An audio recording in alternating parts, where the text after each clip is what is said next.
Hi everyone, my name is Muhida. आज हम class 11th history chapter 2 का नया टॉपिक पढ़ने वाले हैं। Topic name controlling workers.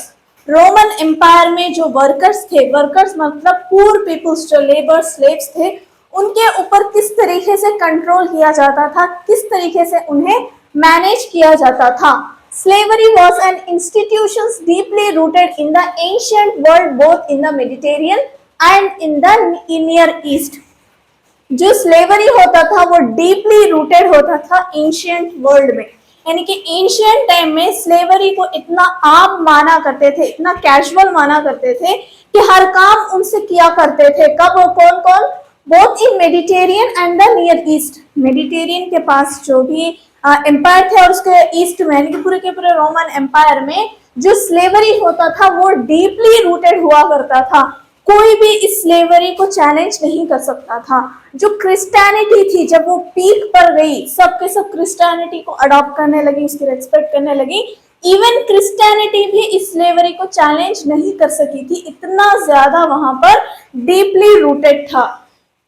Under Augustus there were still 3 million slaves in the total Italian population of 7.5 million. पिछली videos में मैंने बताया था कि अगस्तन कौन था। अगस्तन कौन था? एक राजा था जो फर्स्ट एंड सेकेंड सेंचुरी में, जो इसका टाइम पीरियड था, बहुत ही ज्यादा पीस माना जाता था, क्योंकि इसके टाइम पीरियड में ना ही इंटरनल और ना ही एक्सटर्नल वॉरफेयर हुआ करते थे। जब ये इटालियन पॉपुलेशन थी, इटालियन पॉपुलेशन में पूरी की पूरी पॉपुलेशन 7.5 मिलियन थी, तो इस 7.5 मिलियन में सिर्फ और सिर्फ 3 मिलियन स्लेव्स हुआ करते थे। तो इमेजिन कीजिए कितने लोग वहां पर स्लेव्स होते होंगे और कितने ये स्लेव्स अपने राजाओं, अपने जो भी मास्टर्स हुआ करते थे उनके लिए कितना ज्यादा काम किया करते थे। तो इतनी ज्यादा पॉपुलेशन में सिर्फ इतने ही लोग स्लेव्स हुआ करते थे। But it was no longer true of the empire as a whole. पर यह भी सच नहीं है कि जितना भी एम्पायर है उसमें सिर्फ स्लेव ही स्लेव्स हैं, लेकिन नहीं, कुछ ऐसी जगह थी जहां पर बहुत ही ज्यादा स्लेव्स थे, कुछ ऐसी जगह थी जहां पर स्लेव्स थे लेकिन उतने ज्यादा नहीं थे। स्लेव्स वर एन इन्वेस्टमेंट, और जो स्लेव्स होता था वो लोग उसे इन्वेस्टमेंट की तरह मानते थे। जो एग्रीकल्चरल राइटर था, तो उसने जो भी लैंडलॉर्ड्स थे, जो भी लैंड ओनर्स थे, उन्हें एडवाइस की थी कि तुम क्या करो, जो भी एग्रीकल्चर के वर्क है जहां पर बहुत ही ज्यादा लेबर्स की जरूरत होती है और वो काम बहुत ही ज्यादा मुश्किल होता है, मुश्किल इन द सेंस कि वहां पर जो भी काम करेंगे वो उन्हें कोई ना कोई बीमारी होगी, जैसे मलेरिया। तो इस एग्रीकल्चरल राइटर ने जो भी लैंड ओनर्स थी उन्हें एडवाइस किया कि तुम क्या करो, जितने भी स्लेव्स हैं उन्हें क्या करो, तुम अपने जो भी काम होते हैं, जैसे घर के काम, जो भी अदर्स वर्क्स नहीं, तुम उन्हें इस्तेमाल कर लो, एग्रीकल्चर के काम में तुम उन्हें इन्वॉल्व नहीं करो। क्या ये जो भी एग्रीकल्चर राइटर था या लैंड ओनर्स थे, ये स्लेव्स के प्रति सिंपैथी के लिए कहा? नहीं, बल्कि ये इसीलिए कहा क्योंकि वो इकोनॉमिक कैलकुलेशंस करते हुए कहा कि अगर ये बीमार हो जाएंगे तो इनकी क्या है, इनकी जो भी देख रेख करना है, खाना वगैरह देना है, इनका इलाज करना है, तो हमारे ही जेब से पैसे जाएंगे, इसीलिए तुम क्या करो, अदर्स वर्क में इन्हें इन्वॉल्व करो और इस वर्क में तुम इन्हें इन्वॉल्व ना करो। और जो अपर क्लासेस के लोग हुआ करते थे वो स्लेव्स के साथ इतने ब्रूटल थे, उन पर कोई भी थोड़ी भी सिंपैथी, थोड़ी भी दया नहीं दिखाते थे। जो आम लोग हुआ करते थे वो लोग कभी कभार तो स्लेव्स के ऊपर क्या है, थोड़ी सिंपैथी दिखा भी देते थे, लेकिन ये अपर क्लासेस के जो दिल थे, इतने पत्थर के दिल थे कि थोड़ी भी सिंपैथी स्लेव्स के लिए नहीं हुआ करती थी। एक इंसिडेंट से पता चलता है कि जो स्लेव्स हुआ करते थे, स्लेव्स की फैमिली थी, वो फैमिली का जो भी एक मेंबर, जो भी हेड वगैरह था, वो मेंबर क्या किया, बेजार हो गए, इतने ज्यादा काम करवाया करते थे स्लेव से, वो बेजार होकर क्या किया, उसने अपने मास्टर का मर्डर कर दिया। अब उसके मास्टर्स के फैमिली वाले वो क्या किए कि हमारा स्लेव हमें ही मार दिया, ये सोचकर उन्होंने क्या किया कि हम उस स्लेव को तो मारेंगे लेकिन उसके जितने भी फैमिली मेंबर्स हैं उन्हें भी मार देंगे। जब ये मारने के लिए निकले तो जो भी आम जनता थी, तो उन्होंने देखा कि अगर तुम्हें मारना ही है तो जिसने मारा उसे मारो, लेकिन इनोसेंट पीपल को क्यों मार रहे हो, ये आम लोगों ने खड़कर बोलने लगे। उनके जो खड़कर जो भी इनोसेंट्स की तरफ से बोलने लगी, तो वो अपर क्लासेस के लोग क्या किए, स्लेव्स के फैमिली को तो मारा ही मारा, और जो भी ऑर्डिनरी पीपल्स जो उनके बिहाफ में खड़े थे उन्हें भी मार दिया। इतने ज्यादा ब्रूटल हुआ करते थे। As warfare became less in the first century, जब फर्स्ट सेंचुरी में जो अगस्तस का पीरियड है वहां पर वॉरफेयर नहीं हुआ करती थी, ना ही सिविल वॉर थी ना ही एक्सटर्नल वॉर थी, तब अब इस सिचुएशंस में क्या है, स्लेवरी डिक्लाइन होती गई, उतने ज्यादा स्लेव्स नहीं होते गए। कैसे नहीं होते गए, स्लेव्स कब मिलते हैं, जब दो एम्पायर आपस में लड़ते हैं, एक एम्पायर जब हार जाता है तो जीतने वाला एम्पायर क्या करता है, हारे हुए की जो भी जनता थी, जो भी लोग थे, उन्हें स्लेव बना लेता था। लेकिन अब कोई वॉर ही नहीं है तो स्लेव्स कहां से आएंगे, तो जो भी कपल स्लेव्स हुआ करते थे उन्हें इंकरेज किया करते थे कि तुम क्या करो, ज्यादा से ज्यादा क्या करो, बच्चे पैदा करो, ताकि उन बच्चों को भी हम क्या कर सकें, स्लेव बनाकर इस्तेमाल कर सकें। This is probably why slaves are not widely found in the agriculture of the later period. जो लेटर पीरियड था, अर्ली पीरियड्स में तो अच्छा खासा स्लेव्स को इस्तेमाल करते थे, लेकिन लेटर पीरियड में जो एग्रीकल्चर था वहां पर स्लेव्स नहीं देखने को मिलते थे। क्यों नहीं देखने को मिलते थे, क्योंकि एग्रीकल्चर में अगर स्लेव्स को लगाएंगे, एक तो स्लेव्स की कमी है, अगर उस स्लेव्स को अगर एग्रीकल्चर के काम में लगाएंगे, अगर वो बीमार पड़ेगा तो उसकी मास्टर को क्या करना पड़ेगा, उसका देख रेख रखना पड़ेगा, बहुत खर्चा होगा, बहुत ही ज्यादा एक्सपेंसिव होगा। तो इसीलिए जो भी खेतीबाड़ी, जो भी ऐसे खेतीबाड़ी के काम हो या फिर सोशल वर्क हो, तो उस वहां पर क्या करते थे, वेज लेबर्स को रख दिया करते थे कि तुम इतना काम कर दो, इसके बदले हम तुम्हें क्या कर देंगे, इतना मजदूरी तुम्हें दे देंगे। इस तरीके से वेज लेबर्स रखते थे और फ्री लेबर भी रख देते थे, बहुत सारे काम करवा लेते थे, लेकिन उसके बदले में उस लेबर्स को कोई भी पे नहीं किया करते थे। इस तरीके से वो सोशल वर्क, एग्रीकल्चर वर्क किया करते थे। जो ये वेज लेबर, फ्री लेबर होता था वो सस्ता होता था बमुकाबिल ये जो स्लेव्स हुआ करते थे, क्योंकि स्लेव की देख रेख रखना, उसका खाना पीना देना, उसके कपड़े, उसके रहने का सब देखने का कौन देखना पड़ता था, उसका मास्टर देखना पड़ता था। इसीलिए जो स्लेव्स था वो एक्सपेंसिव होता था, तो इसीलिए एग्रीकल्चर में उसे इन्वॉल्व नहीं करते थे। On the other hand freedman क्या है कि बहुत कुछ जो ओनर्स, कुछ मास्टर्स क्या किया करते थे, बहुत से अपने जो स्लेव्स हुआ करते थे उन्हें फ्री कर दिया करते थे। किस तरीके से फ्री किया करते थे कि तुम आज से मेरी गुलामी नहीं करोगे, बल्कि आज से तुम आजाद हो। अब ये स्लेव्स को उनके मास्टर क्या करते थे, बिजनेस मैनेजर बना लेते थे, और कई जो मास्टर होते थे अपने स्लेव्स को कुछ बिजनेस का एक पोर्शन दे दिया करते थे कि तुम जाओ आज से आजाद हो, ये बिजनेस कर लो। कुछ मास्टर्स ऐसे भी होते थे जो अपने स्लेव्स को फ्री कर दिया करते थे, कुछ ऐसे मास्टर्स होते थे जो अपने स्लेव्स के प्रति बहुत ही ज्यादा ब्रूटल भी हुआ करते थे। The Roman agricultural writers paid a great deal of attention to the management of labor. जो रोमन एग्रीकल्चरल राइटर्स थे तो उन्होंने मेन फोकस किया, मेन अटेंशन दिया कि किस तरीके से लेबर्स को मैनेज किया जा सके, किस तरीके से उनको कंट्रोल किया जा सके। कोल्यूमेला फ्रॉम द साउथ स्पेन से एक राइटर जिन्होंने कहा, जिनका नाम है कोल्यूमेला, तो इन्होंने क्या किया, कुछ जो लैंड ओनर्स थे उन्हें कुछ क्या किया, एक सलाह दी कि तुम क्या करो, अब तो जितने भी स्लेव्स हैं वो स्लेव्स की कमी है, तो तुम इसलिए क्या करो, reserve stock of implements and tools, जितने भी टूल्स रिक्वायरमेंट हैं कोई भी एग्रीकल्चर के लिए, उन सारे के सारे टूल्स को लेकर रख लो, जितनी जरूरत है उसका दुगना जो भी टूल्स है, इक्विपमेंट्स है, वो अपने पास रख लो। अगर स्लेव्स डिक्लाइन हो भी गए तो इन टूल्स की क्या है, प्राइस राइज हो जाएगी, तुम फायदे में रहोगे। ये किसने कहा, इन्होंने कहा। और कुछ जनरल प्रिजम्पशंस थे ऑन सुपरविजन। क्या जनरल प्रिजम्पशंस थे कि अगर कोई भी काम अच्छी तरीके से होना है तो हम क्या करना चाहिए, उसके ऊपर किसी भी एक सुपरविजन को रखना है कि अगर उसके नीचे जितने भी फॉर एग्जाम्पल अगर 10 मेंबर्स है, 10 मेंबर्स का एक ग्रुप बनवा दिया और उसके ऊपर एक सुपरविजन को रख दिया कि तुम क्या करो, इन वर्कर्स के ऊपर नजर रखो कि कौन कितनी अच्छे से वर्क कर रहा है और कौन कितना वर्क नहीं कर रहा है। तो जो एक प्रिजम्पशन ये थे कि अगर कोई भी सुपरविजन को रखता है तो उसका वर्क स्मूथली होता है, वरना अपनी मनमर्जी के मुताबिक जो भी लेबर्स होंगे वो काम करते रहेंगे।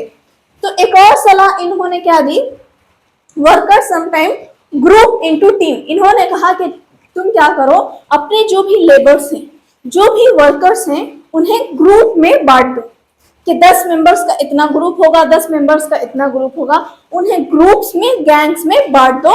और ग्रुप गैंग में बांटने से क्या होगा कि जो भी काम अच्छा करेगा हमें पता चल जाएगा, कोई भी काम अगर नहीं करेगा तो वो बोल देंगे कि कौन काम नहीं करेगा, तो काम स्मूथली होगा।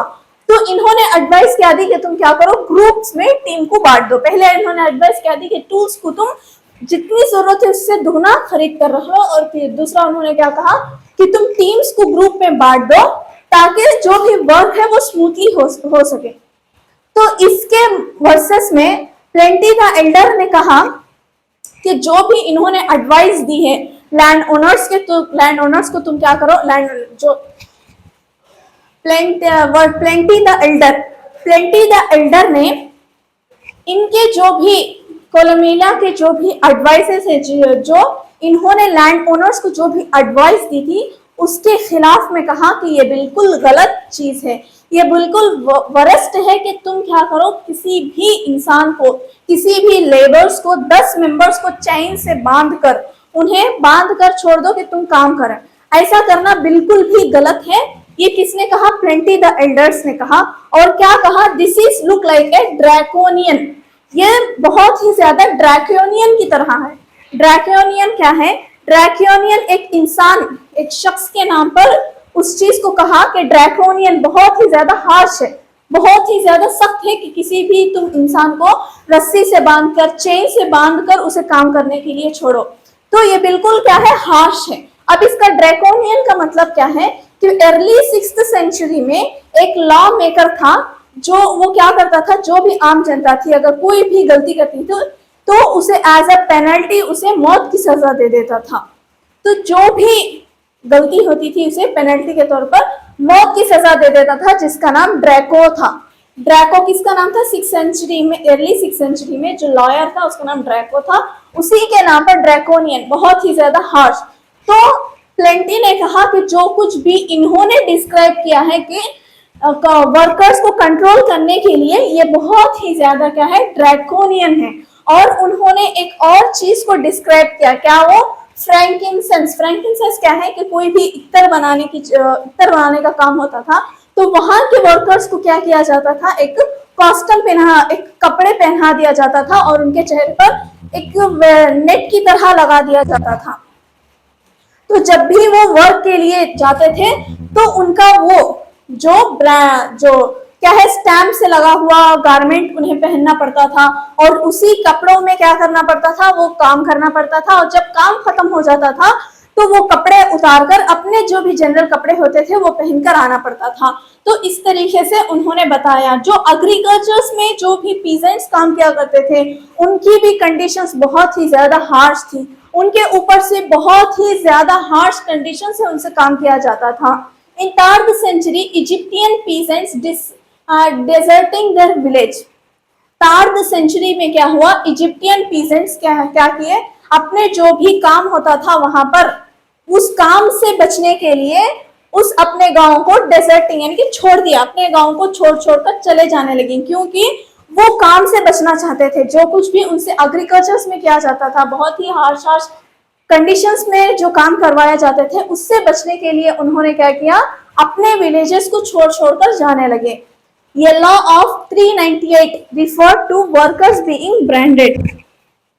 और 398 में एक लॉ आया कि जो भी स्लेव्स हैं या भी जो भी लेबर्स हैं उनके ऊपर क्या किया जाता था, ब्रांडेड लगा दिया जाता था। कुछ ऐसी निशानी कर दी जाती थी कि अगर ये स्लेव्स या फिर ये लेबर अगर भागने की कोशिश करें या फिर छुपने की कोशिश करें तो ये जो मास्टर्स होते थे जो उन पर ब्रांडेड लगाते थे उसके जरिए से वो पहचान लेते थे कि यह हमारा स्लेव है, ये हमारा लेबर है। Many private employers cash their agreements with workers in the form of debt contracts. और जो भी प्राइवेट एम्प्लॉयर्स हुआ करते थे वो क्या करते थे, अग्रीमेंट लिखा लेते थे अपने वर्कर्स से कि तुम हमारे पास इतने साल या फिर ये वक्त में काम करना ही करना है। इस तरीके से वो क्या कर लेते थे, अग्रीमेंट में अपने वर्कर्स की साइन करवा लेते थे ताकि वो क्लेम करे कि ये जो आदमी है वो मेरा वर्कर है, इसे काम करना ही पड़ेगा। अगर वो भागने की कोशिश करे तो उसके ऊपर टाइटली कंट्रोल किया जा सके, इसीलिए वो कॉन्ट्रैक्ट के ऊपर साइन भी करवा लेते थे। Second century writer tell us thousands surrenders themselves to work in servitude, all thought they are free. Second century में जो भी राइटर्स थे, सेकेंड सेंचुरी के राइटर्स कहते हैं कि thousand surrenders themself, thousands members ने क्या किया, अपने आप को सरेंडर कर दिया। किस चीज में सरेंडर कर दिया, टू वर्क इन सर्विट्यूड, ताकि वो स्लेवरी की तरह काम कर सके। All that they are free, जबकि वो फ्री थे फिर भी वो अपने आप को सरेंडर कर दिए एज अ स्लेव काम करने के लिए। Recently discovered letter of Augustine, एक रिसेंटली एक जो अगस्तिन राजा था उसका एक लेटर मिला था जिसमें ये अगस्तिन ने अपना जो वकील था उससे क्वेश्चन किया। क्या चीज का क्वेश्चन किया, वहां के जो भी आम जनता थी, पूर मेंबर्स हुआ करते थे, वो अपनी जो भी लाइफ को सरवाइव करने के लिए अपने जो मास्टर्स हुआ करते थे उनके आगे सरेंडर कर दिया करते थे और वहां एज ए स्लेव काम किया करते थे। और जो एकदम पूर पीपल्स हुआ करते थे वो क्या करते थे, अपने मास्टर्स के साथ कॉन्ट्रैक्ट कर देते थे कि मेरा जो भी बच्चा होगा वो तुम्हारे पास 25 साल तक, 25 ईयर्स तक वो तुम्हारे पास काम करेगा। इस तरीके से वो बच्चे को पैदा होने से पहले ही बेच दिया करते थे। जब ये सारा का सारा अगस्तिन ने देखा तो अपने लॉयर को लेटर लिखा और पूछा कि अगर ये जो भी मेंबर्स अपने बच्चों को बेच देते हैं, अगर इनके फॉलोअर की डेथ हो जाती है तो क्या वो बेचा हुआ बच्चा फ्री हो सकता है क्या। इस तरीके से इसने लेटर लिखकर अपने लॉयर से पूछा। तो इससे पता ये चलता है कि किस तरीके से वहां पर स्लेवरी हुआ करती थी। जो बच्चा दुनिया में आया ही नहीं उसे बेच दिया करता था एज ए स्लेव। तो सोच सकते हैं कि कितना ज्यादा डीपली रूटेड था रोमन एम्पायर में slavery. Ruler independence was even more wide spread, और जो रूरल एरिया जहां पर होता था, जहां पर गांव वगैरह होते थे, कंट्री साइड्स वहां होते थे, वहां तो ज्यादा वाइड स्प्रेड था। एग्जाम्पल के तौर पर in the great Jewish revolt of 66 CE, 66 CE में ज्यूइश रिवॉल्ट हुआ था जिसमें जो भी रेवोल्यूशनरीज थी वो क्या किए, आम लोगों का साथ देते हुए जो भी लैंडलॉर्ड्स हुआ करते थे, जो भी वेल्थी पीपल हुआ करते थे, उनके बॉन्ड्स को क्या किया, वो रेवोल्यूशनरीज ने उन बॉन्ड्स को जला दिया ताकि वो जो भी आम जनता थी उनका सपोर्ट गेन कर सके। इसीलिए जो भी रेवोल्यूशनरीज थे इस रिवॉल्ट में जो पूर पीपल और उनके मास्टर्स के दरमियान जो भी बॉन्ड होता था वो बॉन्ड को जला दिया कि आज से कोई बॉन्ड नहीं रहेगा, कोई स्लेव्स नहीं रहेंगे। इस तरीके से उन्होंने क्या किया, आम लोगों का, आम जनता का क्या किया, सपोर्ट को गेन किया। तो इस तरीके से रोमन एम्पायर में वर्कर्स को कंट्रोल किया जाता था, सेवरीज को कंट्रोल किया जाता था।